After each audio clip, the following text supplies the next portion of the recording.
யூதர்களின் திருவிழா ஒன்று வந்தது. இயேசுவும் எருசலேமுக்கு சென்றார்.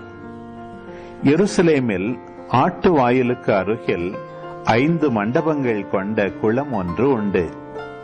எபிரேய மொழியில் பெத்சதா என்பது அதன் பெயர்.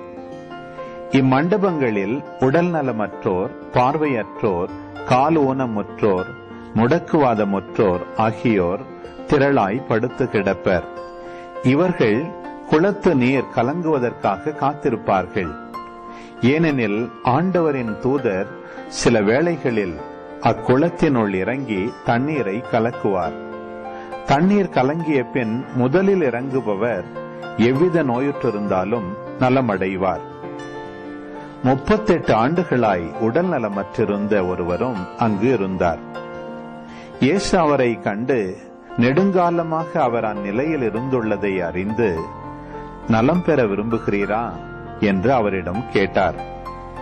ஐயா, தண்ணீர் கலங்கும் போது என்னை குளத்தில் இறக்கிவிட ஆள் இல்லை. நான் போவதற்கு முன் வேறு ஒருவர் இறங்கி விடுகிறார் என்று உடல்நலமற்றவர் அவரிடம் கூறினார். இயேசு அவரிடம், எழுந்து உம்முடைய படுக்கையை எடுத்துக்கொண்டு நடந்து செல்லும் என்றார். உடனே அம்மனிதர் நலமடைந்து தம்முடைய படுக்கையை எடுத்துக்கொண்டு நடந்தார்.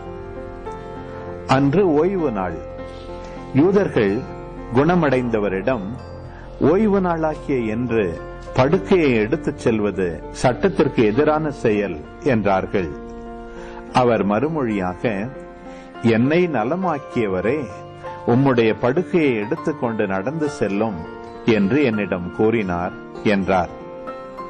படுக்கையை எடுத்துக்கொண்டு நடந்து செல்லும் என்று உம்மிடம் கூறியவர் யார் என்று அவர்கள் கேட்டார்கள். ஆனால் நலமடைந்தவருக்கு அவர் யார் என தெரியவில்லை. ஏனெனில் அவ்விடத்தில் மக்கள் கூட்டமாயிருந்ததால் இயேசு அங்கிருந்து நழுவி போய்விட்டார். பின்னர் இயேசு நலமடைந்தவரை கோவிலில் கண்டு, இதோ பாரும், நீர் நலமடைந்துள்ளீர்.